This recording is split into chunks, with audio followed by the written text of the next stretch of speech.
We have an extremely luxury and amazing panel, as you can see. I'm going to present the panelists. First, we have at the remote participation, Jens Carver.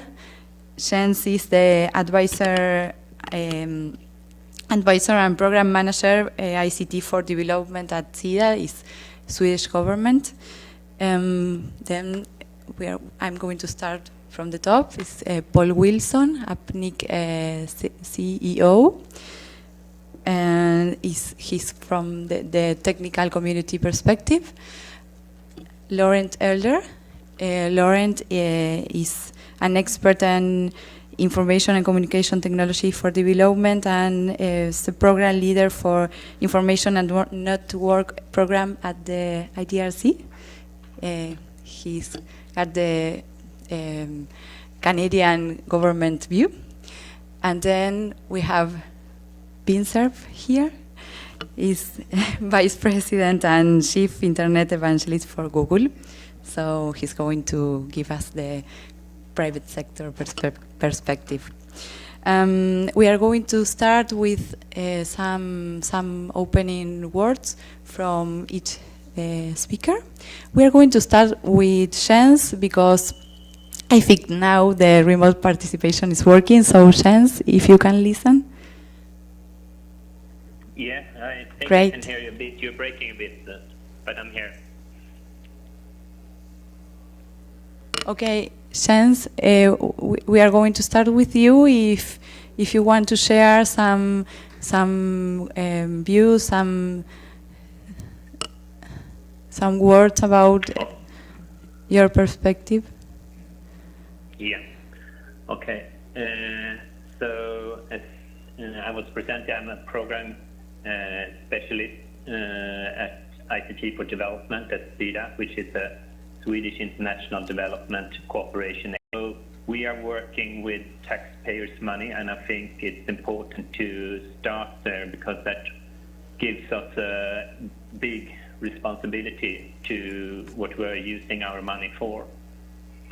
I'm very happy that we were able to actually connect like this. I'm really jealous of missing IGF this year. I've been on the previous 4 ones, and I'm really jealous not being in Brazil this year. Anyway,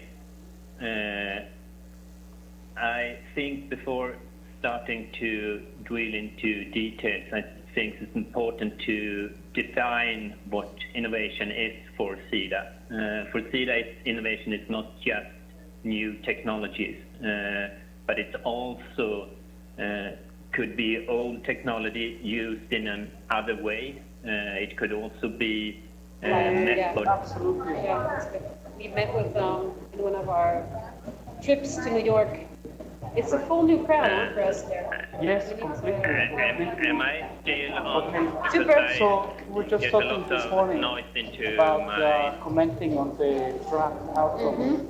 The deadline is 17th. Have you thought about sort of we met with your approach? Hello? Hi. Yes. Yeah, sorry, you had a little interference there. Please go on. Okay, thanks. So innovation, it's not just new technologies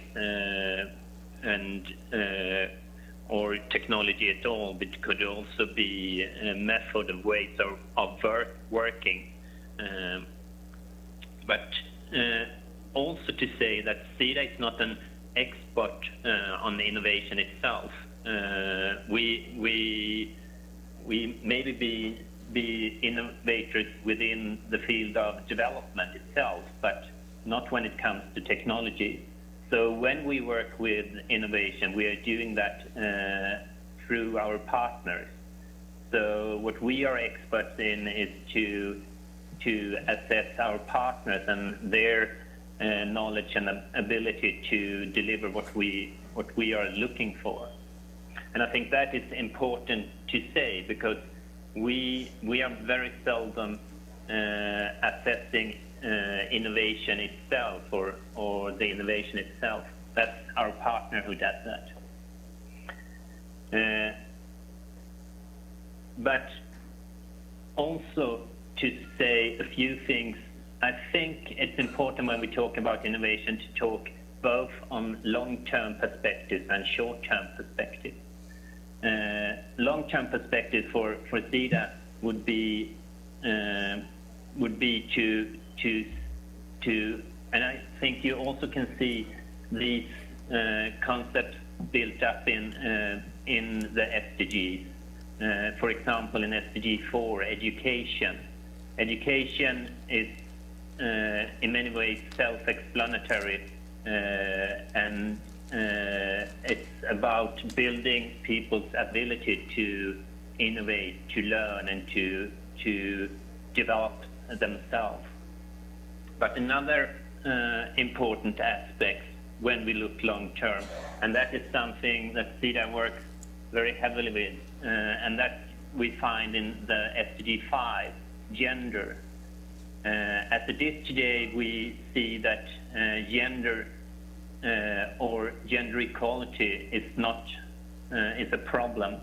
We're not today using the full potential of people. Half of the population don't have the same education, don't have the resources of money, don't get the access to work and market in the same way.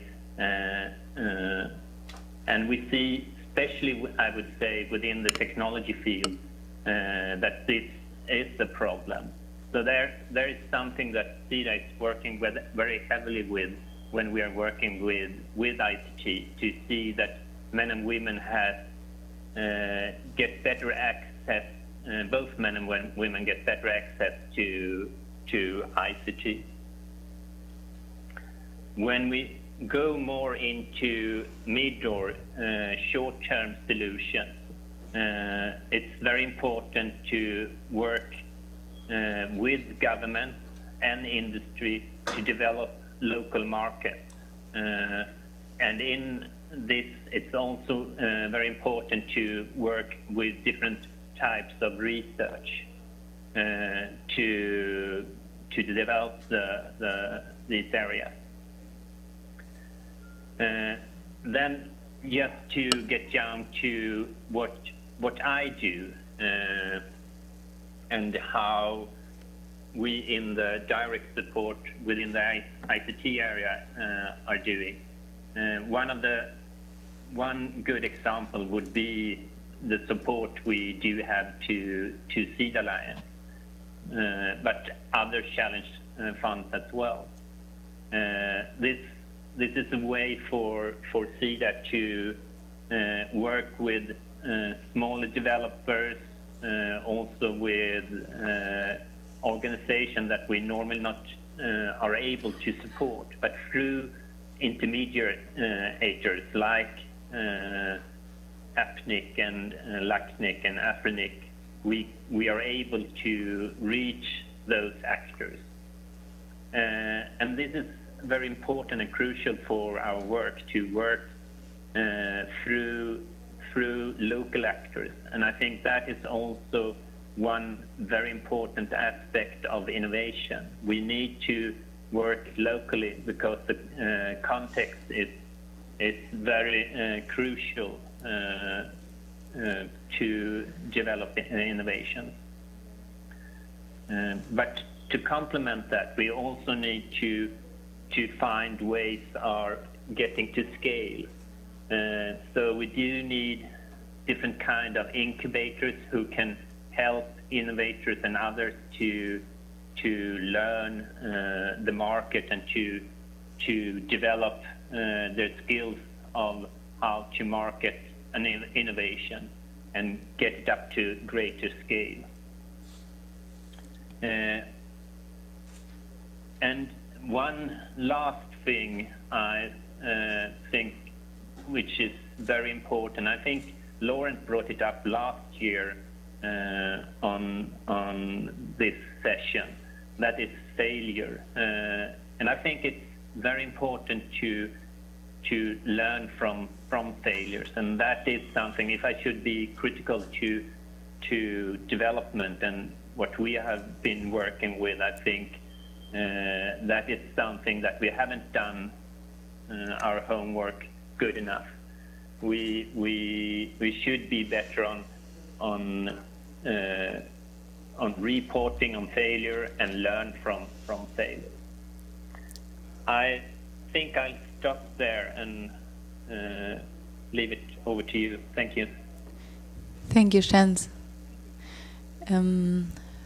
Paul?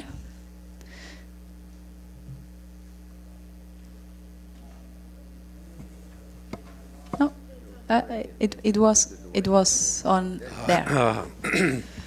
Thank you. Thanks, Laura. Good morning, everyone, and to you too, Vint and Laurent and Jens in Stockholm.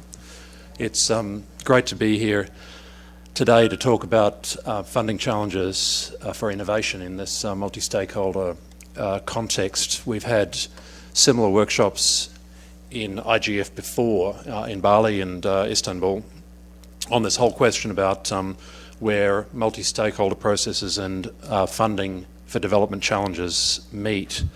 So I'm from APNIC, Technical Community Organisation, and the technical community really is committed to internet development. It's actually what we do, it's what we exist for, and at least in APNIC's case, that's enshrined in part of our mission, which is to support internet development in our region, in the Asia Pacific, which we count across 76 economies, including 12 of the least developed economies in the world, from Afghanistan to Myanmar to Solomons to Kiribati. That explains, I think, why APNIC has been supporting the SEED Alliance, why we serve as the Secretariat, why we've been operating something called ISIF, the Information Society Innovation Fund, that is, for Asia, which represents our activities in the SEED Alliance with other partners. So about the Alliance, we've been working since October 2010. 3 of the regional internet registries, AFRINIC, LACNIC and APNIC, which you heard about, have been working with IDRC on this global collaboration which supports innovation for internet development across the South. It's intended to add value, to build synergies across the regions, and to build synergies amongst our own respective development programs. The SEED Alliance was launched in 2012 thanks to support from IDRC and then to the Swedish government, SIDA, through a joint partnership a little while later. So we're close now to ending a 3-year funding cycle and starting a new one with renewed funding, again thanks to IDRC and also new partners like the Internet Society. I think the Alliance has been an outstanding example of how the technical community responds to challenges around innovation and internet development. We've been able to build a community of support, including not only IDRC and SIDA as major donors, amongst 3 very different regional organisations, the Regional Internet Registries, and also growing support from other technical community organisations. So we've got organisations like the Internet Society and ICANN and .Asia, all of them technical community organisations contributing real funds into these activities. And we've also built a wide range of very committed local friends throughout each of the regions, because this is not only about the community of support and funding for the Alliance. The most important thing actually is the community that's created by the projects themselves that are benefiting from and feeding back into the programs. That's the people receiving grants and receiving awards. So in fact, there's an awards ceremony today for the SEED Alliance at 12:30, workshop room 1. So I hope you'll join us for that and learn some more specifically about some of the amazing projects and the people behind them. So the model for the SEED Alliance has been successful, and its design really tries to create or involve the lowest possible barriers to entry to building and joining networks within the program and to creating innovative services, solutions and applications. FIRE, FRIDA and ISOF-Asia, which are the 3 regional programs, have provided the operational framework in each of their regions to really strengthen internet development in tangible ways. So I think one of the key features is the approach that Sylvia from APNIC at the Secretariat has been able to develop, which is to bring together these ideas and build this community to share approaches on how to make the best uses of these resources, which goes very much to the sustainability of the innovation processes that are going on. The idea is to provide opportunities, and when you do that, it's not just the people, but the relationships that are built when you share that common goal. It's not just about attending a workshop or participating at a conference, but creating these tailored, sort of specific, real, on-the-ground opportunities that allow innovation to scale. So, for example, how to connect remote areas with TV white space technology is an innovative approach, and experiences in that can and they should be shared. So, building a community through nurturing projects in that area is something that really pays off. Another example could be applications for the disabled to use and benefit from the internet, or health services deployed via mobile applications to reach remote areas. And these are examples of projects that have actually been supported and succeeded in the past.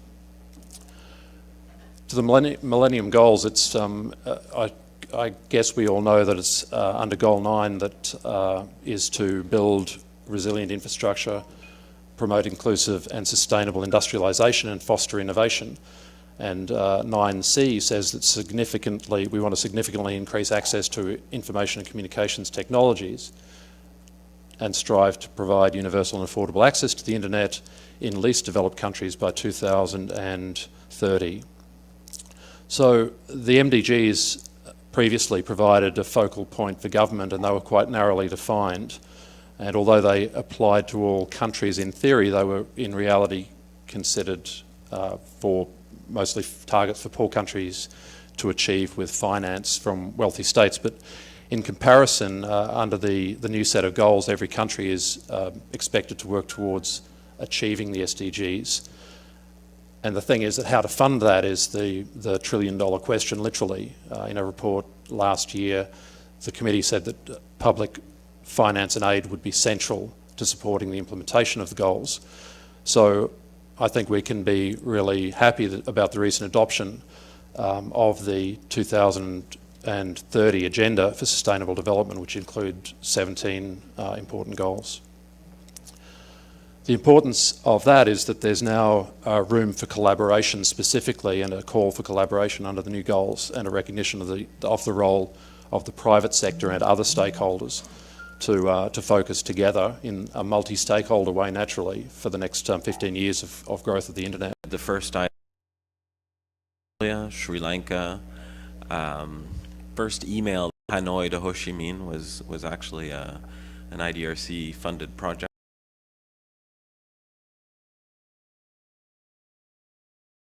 Important. At the same time, innovation is kind of one of those things that everybody talks about it, nobody really knows what it is. A lot of people think it's very sexy. A lot of people want to be involved in being able to say that they funded the next Ushahidi or the next even Google. And at the end of the day, that's very important. It's very good. But I guess from our point of view, what's really important is ensuring that there are the right capacities and the right enabling environment in the developing world for people to innovate. That is really those are the key success factors, and those are the key things that we have to support as much as possible. And those are long-term endeavors. They take a long time to get there. So I'll just stop on that, and thanks. Okay, thank you, Laurent. Vince? Thank you very much, and good morning, everyone. I'm going to try to quickly summarize a variety of ways in which innovation can be stimulated. One thing which is generally true is that to do that, you need to supply support, and that typically means funding.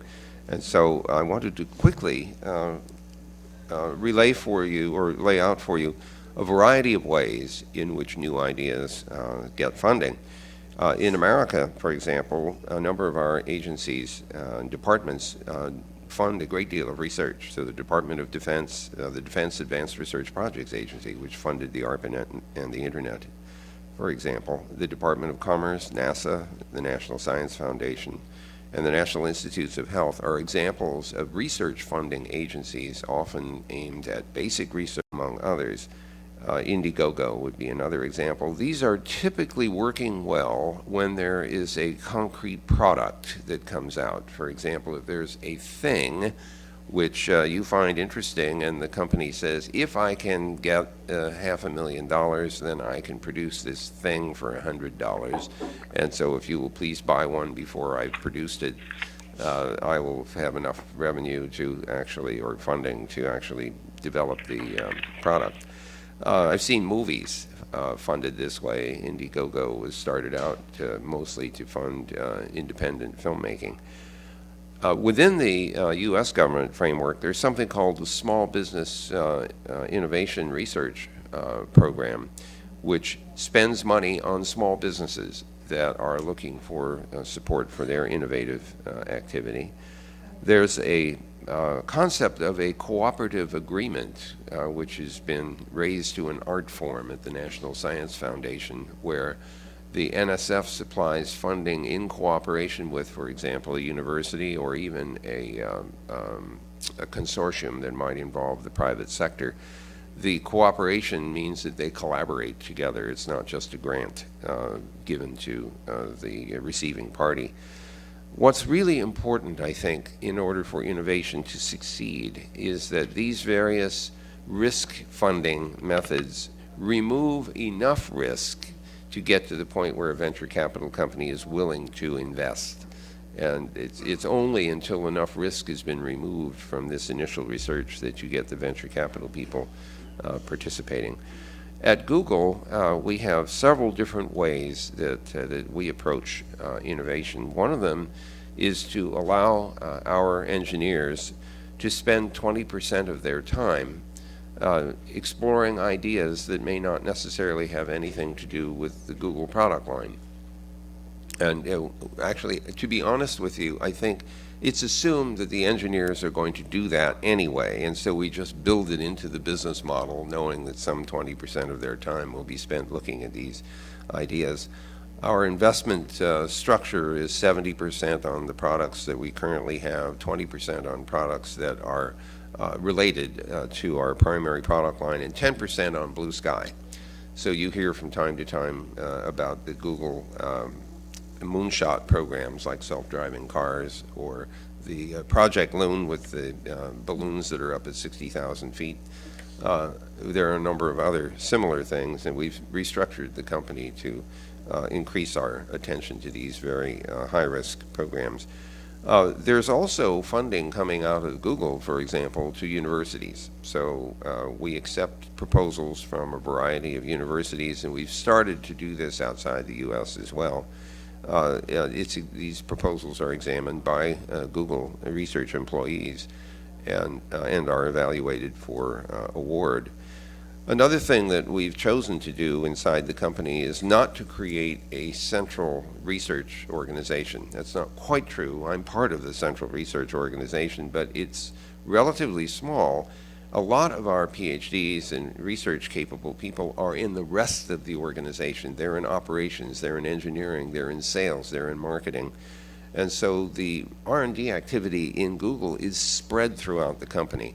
The thing that makes that so powerful is that these research results can be injected directly into the immediate activity. So if there's a new engineering idea, as we did with OpenFlow, we literally jacked up the entire network that connects all our data centers together and slid in the OpenFlow concepts over a period of about 18 months. We did that because the research was being done in the engineering department. And finally, although this isn't exactly a way of funding innovation, we do acquisitions too. We buy a lot of companies that are in an early stage of development, and by that means supply them with a substantial amount of resource in order to advance their work. So that's my summary of the various options for research funding. They're quite diverse, and I think it's important that we realize that all of them are needed, that there is no one method for stimulating innovation.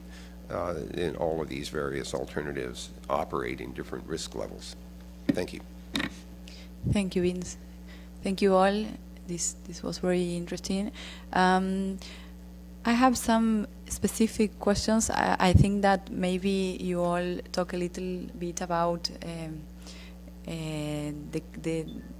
the kind of a project or the innovation initiatives that the different sectors are interested or are going to or are in this moment founding and helping to grow. But I think that is interesting to know what does a project need to accomplish to be considered an internet innovation project? And with this, I mean, like, name 2 or 3 features a project needs to achieve to be successfully found. You know, is there 2, 3, 4 characteristics that a project needs to have for get the funded? Well, yes. One example, this is not true of everyone who is an innovator, but some of them have to be crazy. I mean, you have to be, this is one of my former bosses had this wonderful thing. He said, to do the impossible, first you have to believe it isn't. And so there are people who believe they can do things that everyone else thinks are impossible and crazy and silly and sort of conflict with the laws of physics. Packet switching, which the internet is based on, was once thought to be crazy. This back in the 1960s. So you have to be willing to suspend judgment on some of these things. You have to be willing to not listen to conventional wisdom. So that's one feature. I will tell you the second and third things are patience and persistence, because some of these problems are so hard. You mentioned the long-term point. Some of these problems are so hard that they are going to take time. And in the case of internet, to give you an example, Bob Kahn and I wrote the first papers in 1973. We could not turn the internet on until 10 years later, 1983. And it was another 10 years before the World Wide Web showed up. So you have to be patient and you have to be very persistent if you really want to make something happen. So those are the characteristics that I think of, and perhaps my colleagues here will think of others.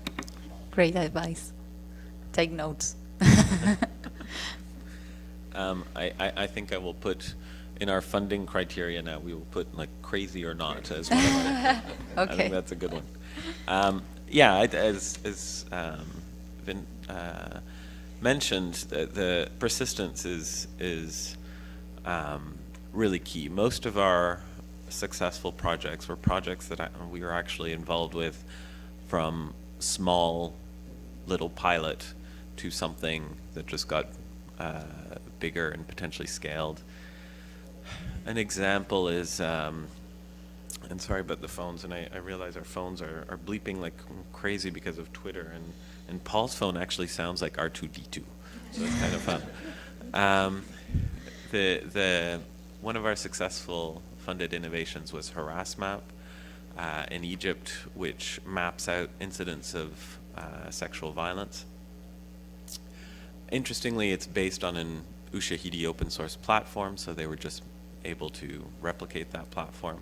But it started from a small idea based on an easy to scale platform and has essentially been used across the country now and has influenced policies of universities and the government around sexual harassment. There are now over 30 countries that want to replicate the platform. but that took almost 7 or 8 years of being with them from the beginning. So that's really key. I would say another thing is just, and there's a good part to this and a bad part to this, but your reputation or your ensuring that people know that you do good work is also key, right? Doing your good little work in a small little corner is interesting, but if people don't know what you're doing, they generally can't approach you and support you, because I should say there are actually a lot of funders looking for really good ideas. So it's a question of matchmaking between the good ideas and the funding. I mean, we mentioned the craziness, but for me that a lot of that is about creativity as well. I mean, a lot of the problems that we are dealing with, the challenges that we are dealing with, are systemic development challenges in health, education, the environment. These things are very difficult, intractable problems where technology can, or sometimes cannot, contribute to solving those challenges and those problems. But we have to think about it creatively, originally, see whether there's a way in which technology and innovation play a role. And for us, the last point is that it's not enough to demonstrate that you've got a cool product or a good gadget. It's really important to demonstrate that it can make a difference to people's lives. In part, I mean, we are a development funding organization, so we don't just focus on commercial products. We mainly focus on products that have a social impact, or at least sometimes shared value impact with the private sector. So we are very interested in how you can demonstrate that it will play a role in benefiting people's lives, whether it's improving their health, ensuring they're better educated, or that there's a better environment. Thanks. Thank you, Laurent. I don't know if Jens is still there and I don't know either. I can hear you. Yes, you are. You can hear me. Okay, great. No, I think for us as working with development, for us it's very important to start with the people we are trying to reach, poor people. When we talk about innovation in general, a lot is done already by the market and by people in the industry and others. But for us, we always have to think about what we can do for poor people, and we need to be innovative in that sense, that we are trying to find innovation, and that is not, especially when you talk about technologies, it's often not new technologies that we are funding, but old technology used in a new way to put it back into the context where poor people are and what technologies poor people have access to. So that's where we are starting out, and where we need to be, because we can't duplicate the market itself. They do it the best in the best way, and if we are doing that, we are doing the wrong things, I would say. I think I stop there. Thanks. Great, thank you. Thanks, Laura. I thought I might say a few words about the selection process, because these the small grants programs that are being run here are one of the critical things is the selection process, and you have a group of people in a committee sitting together and trying to work out what is the innovation that's happening, and it's a judgment. It's something that's been discussed. These programs in one form or another have been going on for well over 10 years, and I'd say over that time there's been a constant discussion, a refinement of and a questioning of what innovation is and what we're looking for, and so it is an important question. I think Jens said already, it's not that we're looking for a crazy idea every time, a globally unique invention, something that has never been done before, because innovation can exist in a local context. It can be an innovative application of something that already exists. It can be innovative in terms of how it is used within a community and how a community might adapt and transform as a result of the introduction of a technology or a technique. It could be innovative in promoting the replicability and the dissemination of something that already exists, say through trialling a technology or a technique, analysing how it works and documenting that so that other people can see it and learn it and use it and replicate. It's really much more, in most cases, barring the crazy ideas, I think it's very much about the process that the project is involved with rather than the product. And when, as a committee member, you see a request, an application for funding coming in, what's really critical is for the applicant to sort of show that they are reflecting on the innovation that's involved. It's not just doing something, but it's doing something and knowing why it is innovative and how it's going to be innovative and how it's going to help. And I think that's what the committees will always look for, that self-awareness of where the innovation actually is. Unless, of course, it's a crazy idea that just blows everyone out of the water because it's so fantastic. Yeah, thanks. Make one other observation, and that is that innovation is not necessarily high-tech.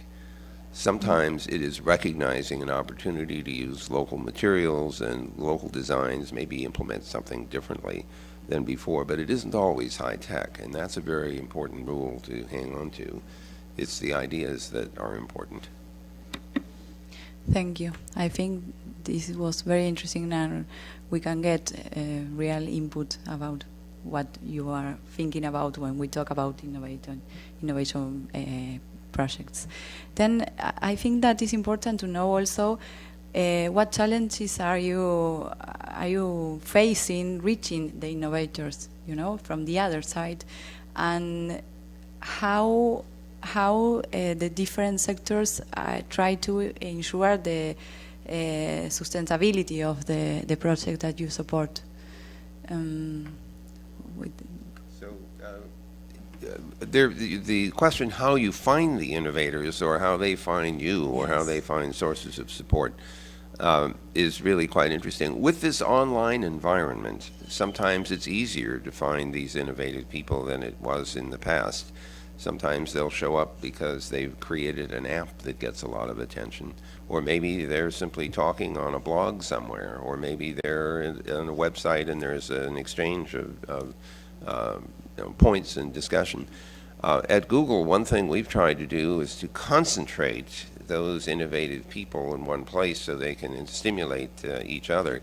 So in London, for example, we put a building together called Campus, which houses a significant number of entrepreneurs who are working on different ideas, but because they're all in the same place and because they have access to some of the Google engineers, the rate of progress is often faster.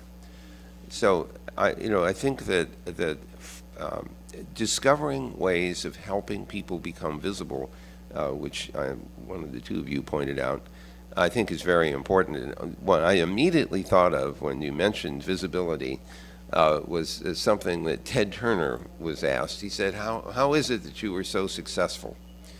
And he said, early to bed, early to rise, work like hell, and advertise.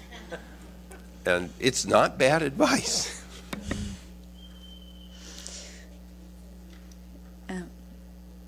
Yeah, I think Jens mentioned the point about being open to failure. I mean, that's something we talked about last year, and I think it's really important. It's really important for those of us who are more from the public sector, where there's much less tolerance for failing, and yet we know that in the innovation sector or innovation space, you've got very limited success rates.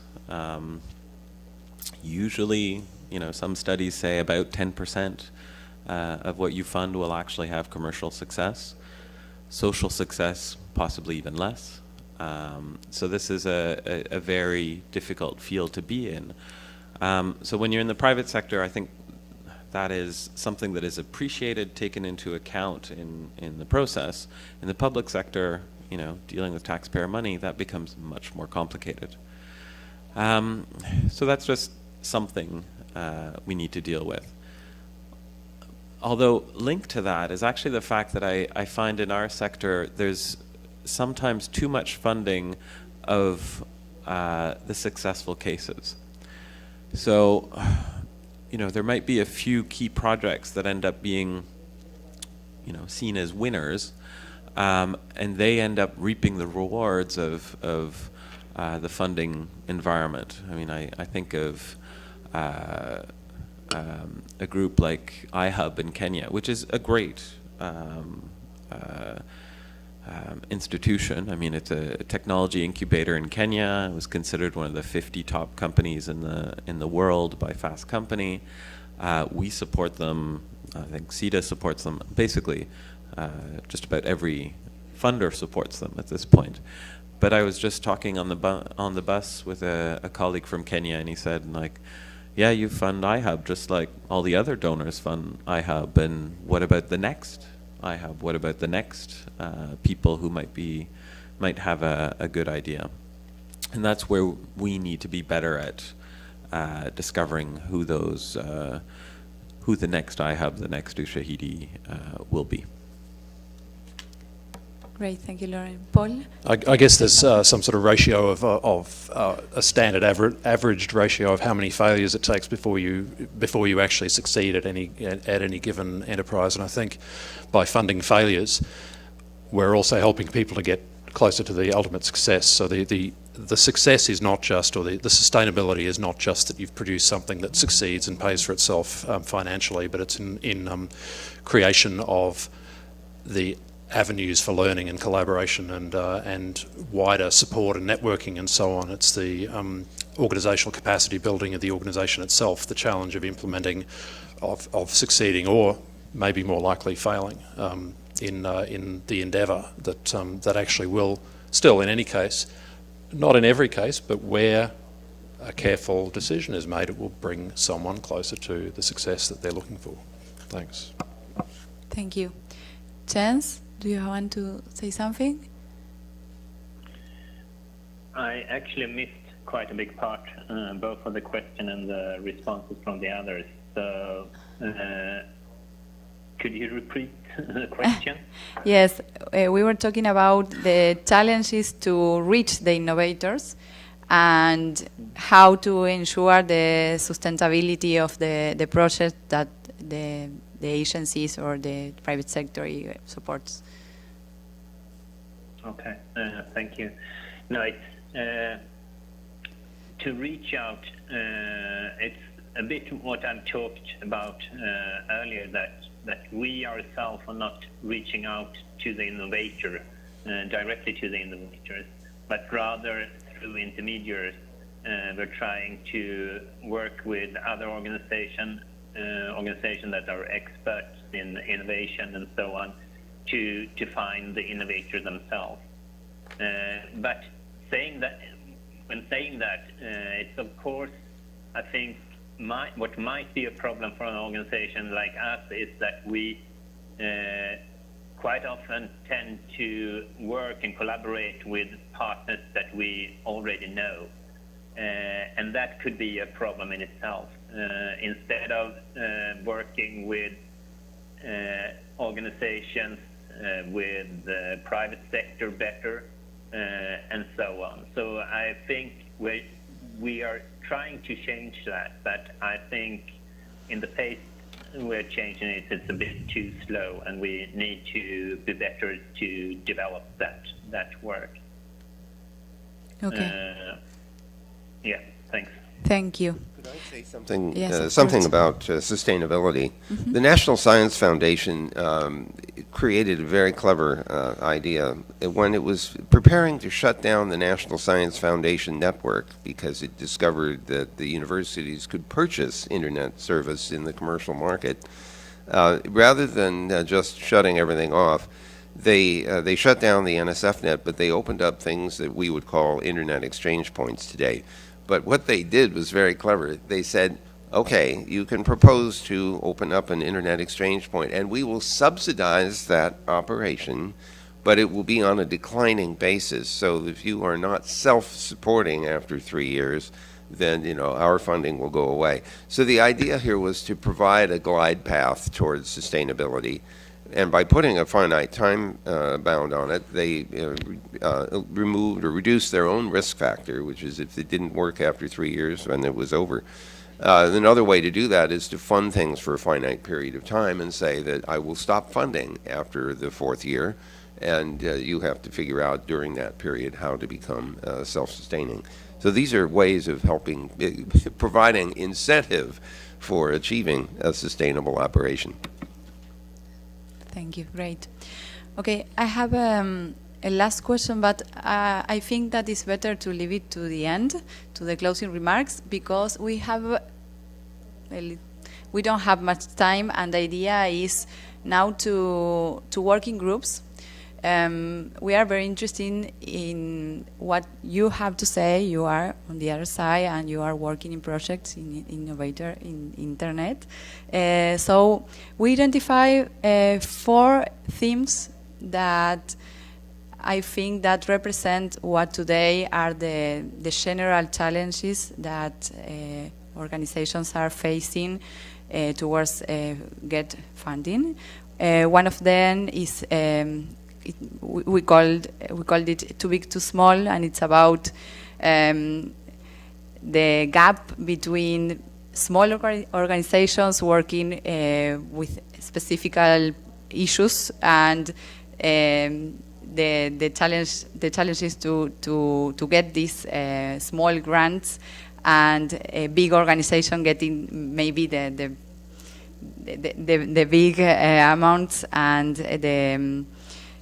for the agencies and the private sector and the government, maybe sometimes is less effort to found the big organizations than to follow the small ones. Then the second one, we call it Yellow Brick Road, and it's about challenges within language and maybe cultural challenges. We were thinking about a great project in China that, because we can't speak Chinese, and in the process of translation we miss the whole important part, and we can't use it, or we can get the experience, and we can get to take it to another region. Collaboration is hard. Is it worth it? And this is about organizations working together. Sometimes we get from the donors that we need to organize, and we need to work together, and we need to form pools of organizations, and this sometimes is harder than the objective of the project. And reporting and influence. This is, well, I think that this issue it has been around forever, and it's about the line between reporting and to get this information to know how the project goes, and spend a lot of time reporting, and not with the real goals. So I think we are quite a lot dividing 4 groups, and yeah. This is not her fault. It's on the fly. We only have 20 minutes left, according to this. Taking the time to divide up into groups is going to be really hard, especially if you want to have any closing remarks. Here's another tactic which you could consider. This is not my idea. He knows what to do, yes. This is not my idea, but it was very clever. If you just pick whoever's sitting next to you and tell them the idea that you got from this discussion this morning. Just share with each other, what idea would you like the other person to be convinced of? And then after we have maybe 10 minutes of that, we'll ask people whose ideas they got very excited about to just tell us what they were. That might be a fast way of getting conversation going, so you're not just listening to us, and then you can tell us what those ideas were, so we can all share them. No one is forced to tell anything, but I hope some people have some good ideas that they're willing to share. But just try to convince the person sitting next to you that your idea is a good one. How would that be? Totally agree, yes. Okay. So you can find your partner next to you, and if you have any questions or you don't remember the themes, I'm going to be reaching you. We have, 10 minutes.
I'm going to start because we have 8 minutes left.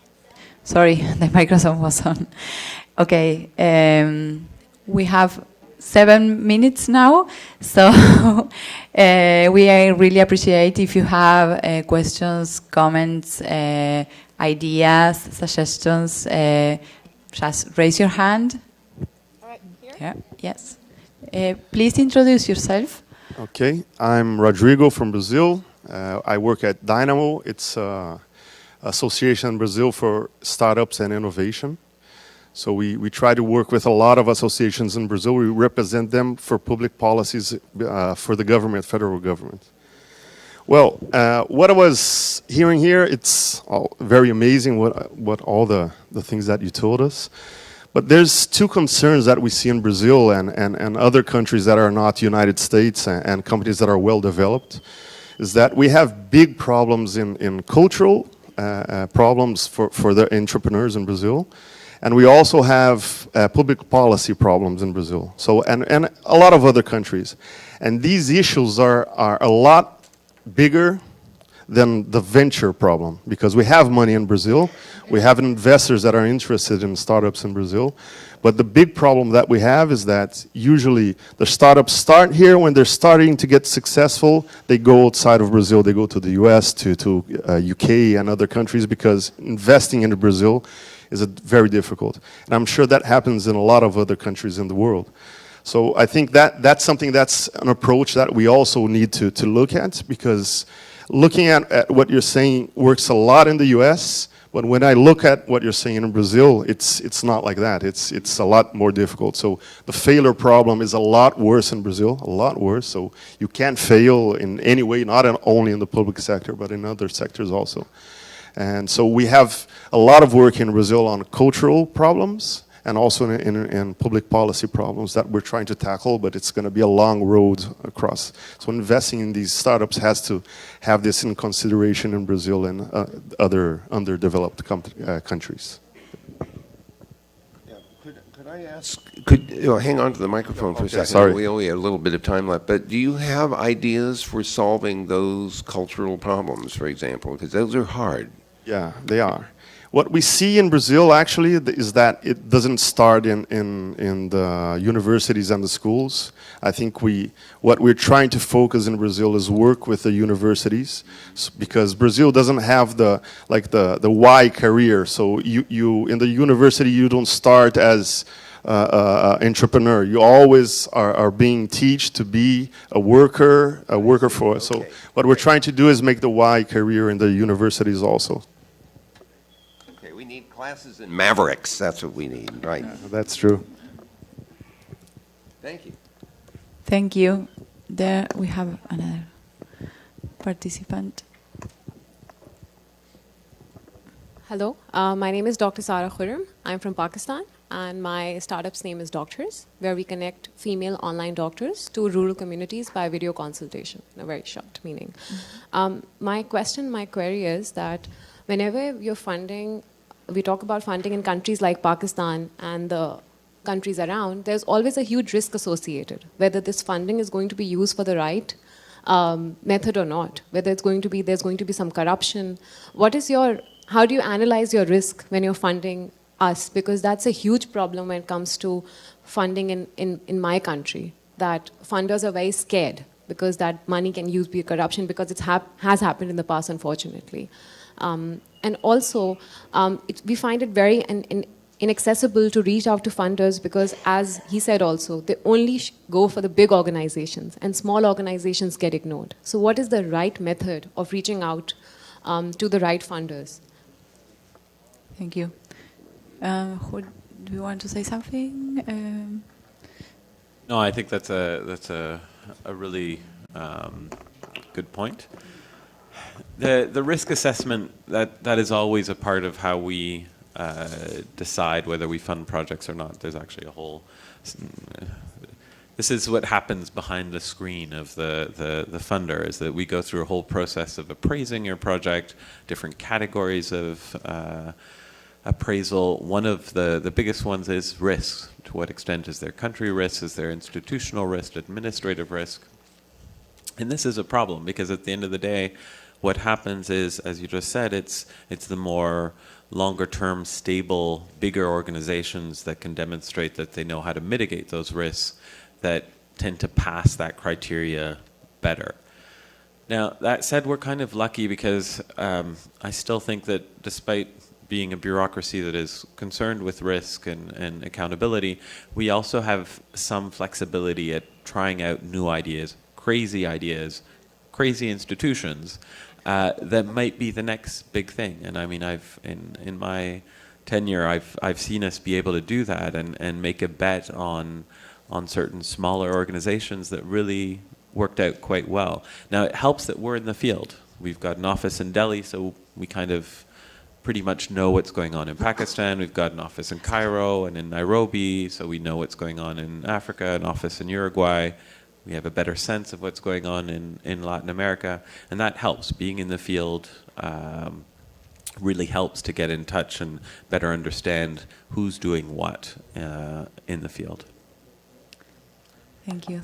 Sorry, we have 1 minute left, so last questions.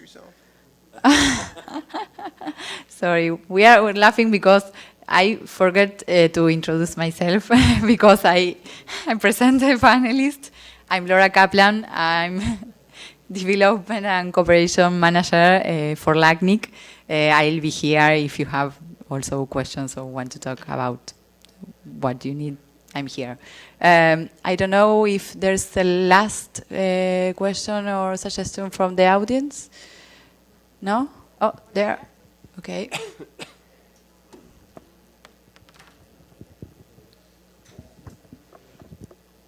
Gustav Jensen from the Danish Embassy here in Brasilia.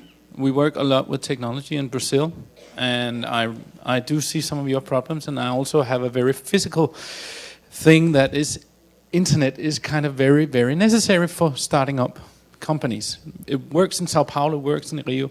The rest of Brazil does have problems. I like the iHub idea, but how do you get internet out to all of these remote areas? Your company wants to do something, but how do we team up government and private companies to invest more? Because we can't do all of this digitalization. We can't do e-banking. We can't do all of these things unless we have an internet connection. It starts there.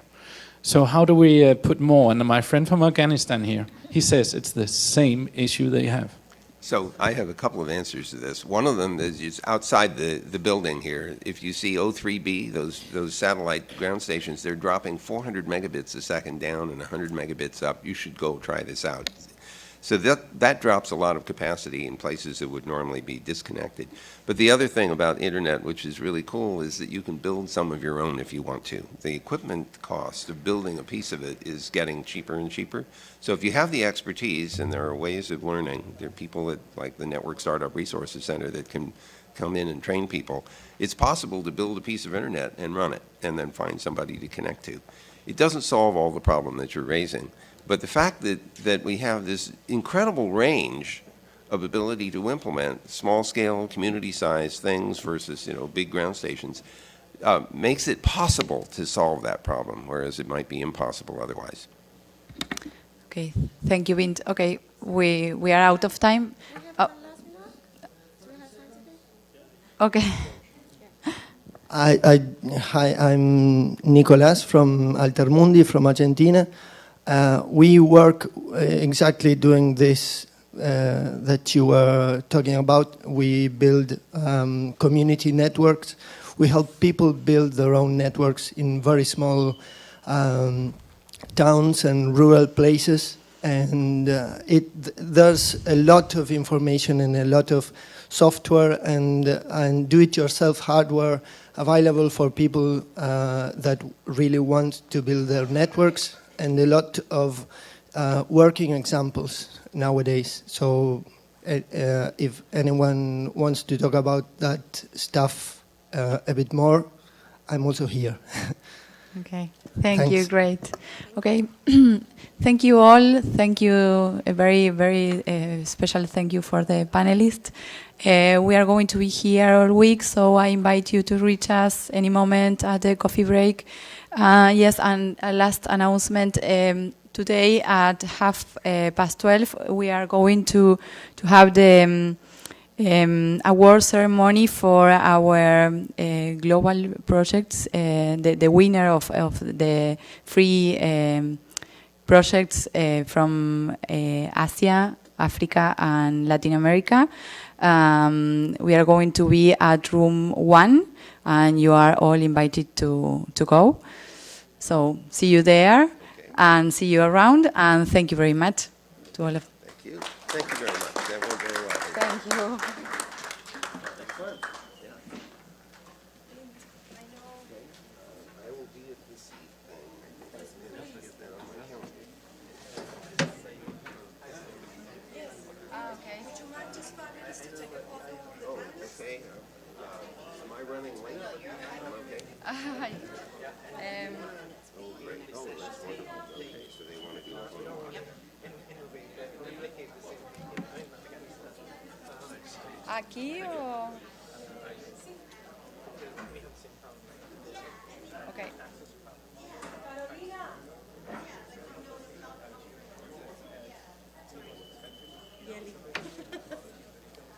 Sí.